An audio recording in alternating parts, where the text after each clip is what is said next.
Wild animals venture into civilization for two reasons: when they are so desperate for food that they get over their fear of people, or when they need help and overcome the instinct of self-preservation in order to hopefully find someone to show them mercy and compassion. This story is about a she-wolf who had to overcome her fear of people and try to communicate to them what she needed. Two friends worked as geologists in the taiga. Their expedition at this particular location was coming to an end as they had been exploring it for over a year. On one of their last trips, something happened that they would remember for the rest of their lives. When they were about done for the day, one of their hats blew off into the bushes. When he went to retrieve it, he suddenly stopped and gestured at his colleague to be still. From the bushes where his hat had landed, two yellow eyes were looking up at him. It was a wolf. The man could not reach his gun and just stood there in a daze, not knowing what to do next. Even though they had just spent a year in this place, they had never come face to face with a wild animal like this. Realizing the seriousness of the situation, his colleague loaded his gun and slowly approached the place where the other man was standing. The wolf slowly got up and walked towards them, but its gait was strange. The tail was tucked in and the head was lowered. It was at this moment that the men noticed the trail of red behind the animal. It appeared to be injured.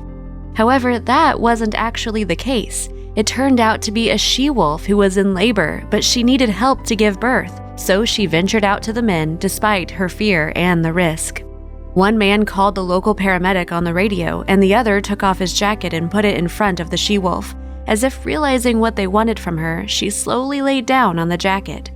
About half an hour later, the paramedic arrived. When he first saw the wolf, he was taken aback in fear, but then he got a hold of himself and decided to help the poor animal, hoping for the best.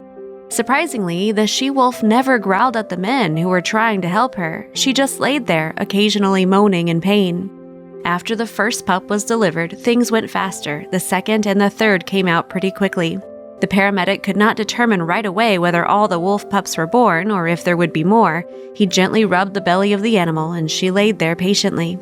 A few minutes later, the paramedic said that he felt another small body, so he carefully started helping him move along the birth canal, and then the last pup was born. Being freed from the burden, the she-wolf started breathing more freely. She was already licking her pups, and the men stepped back to give her space.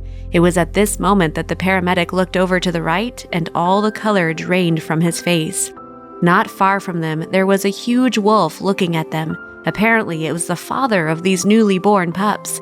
The men knew they would not have time to get to their gun. The wolf got up and walked slowly towards them. However, he bypassed the men and instead approached the she-wolf and her pups.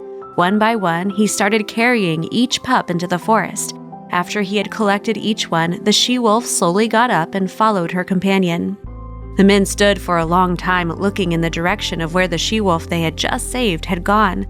They did everything so quickly without even having time to think about the situation, and when the realization came of what they had just done, they could not believe that they were still alive. They remembered this story for a long time, told it to others, and so it has come down to us. If you enjoyed this story, then be sure to visit our channel where you will find many more interesting stories.